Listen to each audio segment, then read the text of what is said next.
من الشیطان الرجیم بسم اللہ الرحمن الرحیم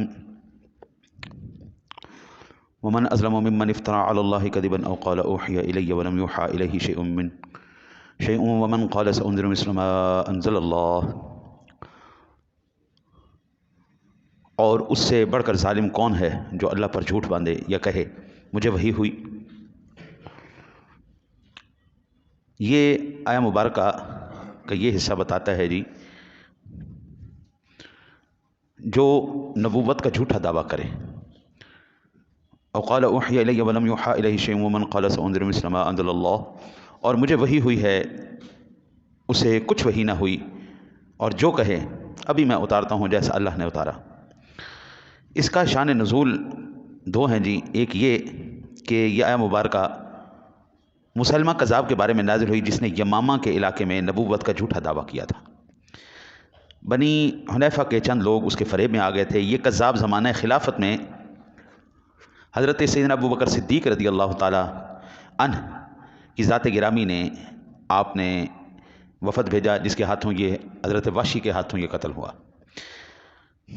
جو حضرت امیر حمزہ کے قاتل تھے.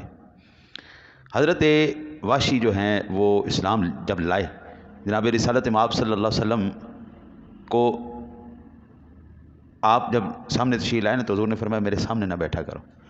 میرے وہ بہت زیادہ محبت والے چچا تھے، یعنی بڑا پیار تھا مجھے ان سے. آپ نے ان کو قتل کیا ہے، شہید کیا ہے. مجھے جو ہے نا جی آپ ٹھیک ہے اسلام لے آئے ہیں، میں نے قبول کر لیا، آپ کو صحابیت میں داخل کر لیا ہے، لیکن میرے سامنے نہ بیٹھا کرو، میرے پیچھے بیٹھا کرو. تو حضرت واشی جو جس وقت آپ نے مسلمہ کذاب کو قتل کیا نا جی، واصل جہنم کیا، تو آپ فرماتے تھے میں وہ واحد شخص ہوں جو اس امت کے اندر سب سے خیر بہترین شخص، جس کو کریم آقا جی نے سید الشہداء کہا. حضرت امیر حمزہ وہ شخصیت تھی جن کو آپ جناب رسالت مآب صلی اللہ علیہ وسلم نے سید الشہداء کہا. آپ نے فرمایا میں نے ان کا بھی قتل کیا، ان کو شہید کیا، اور یہ سب سے ذلیل ترین شخص تھا مسلمہ کذاب جس نے دعوی نبوت کر دی. اللہ نے کوئی اس پر سند تو نہیں اتاری نا جی، وہ کوئی وہی نہیں اتاری، میں نے اس کو بھی قتل کیا. بدترین شخص بھی میرے ہاتھوں قتل ہوا اور افضل ترین شخص بھی میرے ہاتھوں شہید ہوا.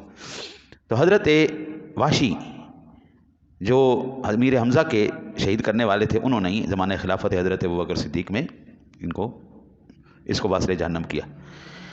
اچھا جی، پھر ارشاد باری تعالیٰ ہے جی کہ ومن قال سأنذر مثل ما انزل اللہ، اور ابھی میں اتارتا ہوں جیسا اللہ نے اتارا. اس کا شان نزول یہ ہے کہ عبداللہ بن ابی سرح کاتب وحی کے حق میں نازل ہوئی.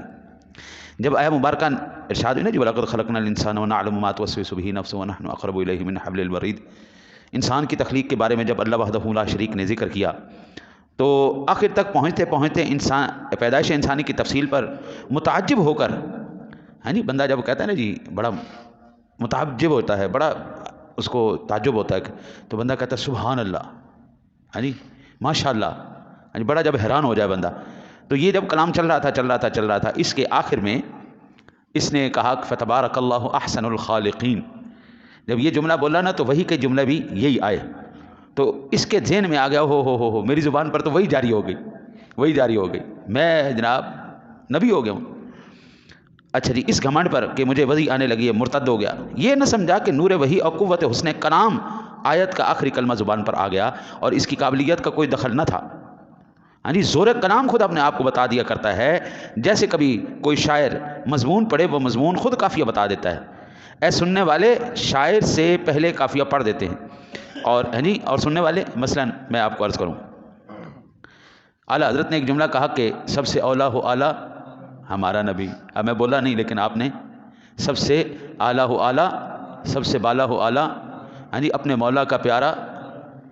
اب یہ میں کہوں نا جی کہ یہ شعر میں خود ہی ترتیب دے لوں نہیں دے سکتا، لیکن جب ہم نے پڑھا وہ کافیہ ساتھ ملتا چلا گیا. خلق سے اولیاء اور اولیاء سے رسول اور رسولوں سے اعلیٰ. سادہ شعر ہے. کون دیتا ہے دینے کو منہ چاہیے، دینے والا ہے سچا. کیا خبر کتنے تارے کھلے چھپ گئے، پر نہ ڈوبے نہ ڈوبا ہمارا. بجھ گئیں جس کے آگے سبھی مشعلیں، شمع وہ لے کے آیا. اب یہ اشعار آپ مجھ سے کہیں کہ آپ ایسی نعت لکھیں، میں نہیں لکھ سکتا، لیکن یہ زور کلام ہے. وہ خود بتا رہا ہے کہ آگے اب کیا آئے گا.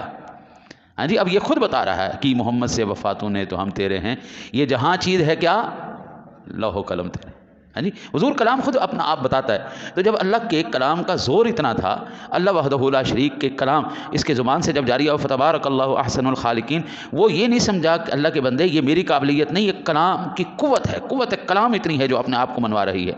یعنی یہاں نور وحی اور نور نبی سے سینہ اپنا یہ بات واضح ہو جاتی ہے کہ وہ جو روشنی آئی تھی وہ جناب رسالت مآب صلی اللہ علیہ وسلم کے سینہ مبارک سے روشنی آ رہی تھی، جس کی وجہ سے اس کو آگے پتہ چل رہا تھا. چنانچہ مزری شریف سے جدا ہونے اور مرتد ہو جانے کے بعد پھر وہ ایک جملہ بھی ایسا بنانے پر قادر نہ ہوا جو نظم قرآنی سے مل سکتا ہو. یعنی پھر کہاں سے بنتا ہے جناب کلام؟ تو اسی وقت ہی بنتا ہے یا جب اللہ اور اس کے رسول کے وہ سینے کا جلوہ اور نور پڑ رہا ہو. تو وہ اب جب حضور سے جدا ہوا، کہاں سے کلام آنا تھا، کہاں سے وہی بننی تھی، کہاں سے وہ جملے بننے تھے؟ بندہ مسجد میں بیٹھ کے سبحان اللہ ماشاءاللہ کہہ سکتا ہے. بندہ بس فلمیں دیکھتے ہوتے نہیں کہہ دینا ہے سبحان اللہ کتنا سونا سین آ گیا. وہ ایک ہوتا ہے نا جی روحانی ایک سلسلہ ہوتا ہے، بندہ کسی شخصیت کے پاس بیٹھا ہوتا ہے تو اس کی وہ روحانیت کا ایک جو ہے اللہ تعالیٰ یوں سمجھ لے کہ اورا ہے، ایک روحانی حصار ہے، جس حصار میں بندہ آتا چلا جاتا ہے تو پھر ویسے ہی اس کے اوپر جو ہے نا جی کیفیات اللہ تعالیٰ طاری کرتا رہتا ہے. تو پھر خیر البتہ یہ بندہ آخر زمانہ اقدس میں قبل فتح مکہ پھر مسلمان ہوا. جب نحوست پڑھی نا جی تو پھر اس نے کہا نہیں یار کاتب وہی رہا ہے، پڑھا لکھا آدمی تھا، جاہل تو تھا نہیں. تو اس کو سمجھ میں آ گئی نہیں بہت بڑی غلطی ہو گئی. پھر دوبارہ یہ بندہ مسلمان ہو گیا. پھر ارشاد بار طرح ہے جی ولو ترى اذ الظالمون فی غمرات الموت والملائکۃ باسطوا ایدیہم اخرجوا انفسکم، اور کبھی تم دیکھو جس وقت ظالم موت کی سختیوں میں ہیں اور فرشتے ہاتھ پھیلائے ہوئے ہیں، روح قبض کرنے کے لیے جھڑکتے ہیں اور کہتے جاتے ہیں نکل اے نکل. کیا کہتے ہیں جی؟ کہتے ہیں جی باسطوا ایدیہم پھیلائے ہوئے فرشتے ہاتھ پھیلائے ہوئے ہیں، اخرجوا انفسکم کہ نکالو اپنی جانیں، الیوم تجزون عذاب الہون بما کنتم تقولون علی اللہ غیر الحق وکنتم عن آیاتہ تستکبرون. آج تمہیں خاری کا عذاب دیا جائے گا بدلہ اس کا کہ اللہ پر جھوٹ نکالتے تھے، اللہ پر جھوٹ باندھتے تھے، اللہ پر جھوٹ لگاتے تھے اور اس کی آیتوں سے تکبر کرتے تھے.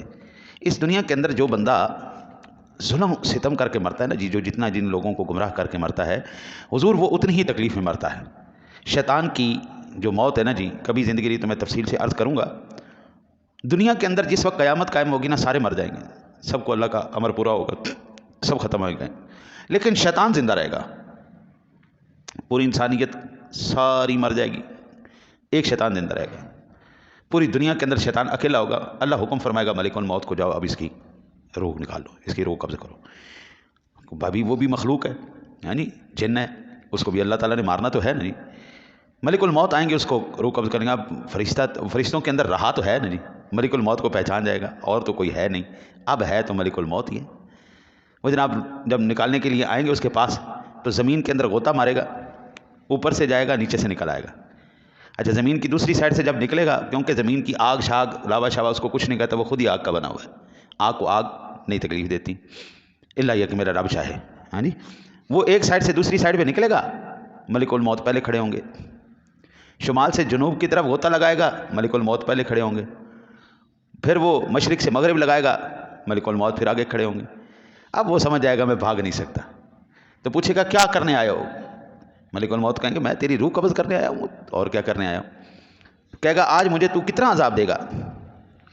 کہا کہ جتنے لوگوں کو بدبخت آدمی تو نے گمراہ کیا ہے نا جی، پہلا عذاب تو یہ ہوگا تیرے ساتھ ان کو ہم جہنم میں بھیجیں گے.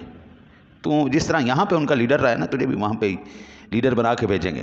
دوسری بات جتنے لوگوں کو تو نے گمراہ کیا ہے، جتنا تو نے کفر و شرک پھیلایا، ان سب لوگوں کے عذاب کے برابر آج تجھے تکلیف دی جائے گی.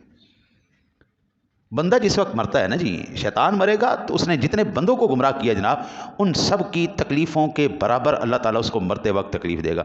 اور یہ قرآن پاک کی آیہ مبارکہ بتا رہی ہے کہ والملائکۃ باسطوا ایدیہم، فرشتے ہاتھ پھیلائے ہوئے آئیں گے. اخرجوا انفسکم، نکالو اپنی جانیں. الیوم تجزون عذاب الہون بما کنتم تقولون علی اللہ غیر الحق وکنتم عن آیاتہ تستکبرون. آج تمہیں خاری کا عذاب دیا جائے گا بدلہ اس کا کہ اللہ پر جھوٹ لگاتے تھے اور اس کی آیتوں سے تکبر کرتے تھے. جس بندے نے جتنی گمراہی پھیلائی ہوگی وہ بندہ مرتے وقت اتنی شدت کی تکلیف کے اندر مبتلا ہو کے اس دنیا سے جائے گا. ایویں نہیں کہتے کہ بندہ مومن کی میرے کریم آقا جی علیہ الصلوۃ والسلام نے جو مثالیں عطا فرمائیں نا، میں سبحان اللہ ان کی مثالوں کے اوپر قربان جائے۔ آپ فرماتے جس طرح سوئے ہوئے بچے کے منہ سے ماں دودھ نکال لیتی ہے، اس بچے کو پتہ ہی نہیں چلتا، یعنی سویا کا سویا رہتا ہے، اللہ ایمان والے کی روح کو اس طرح قبض کرتا ہے۔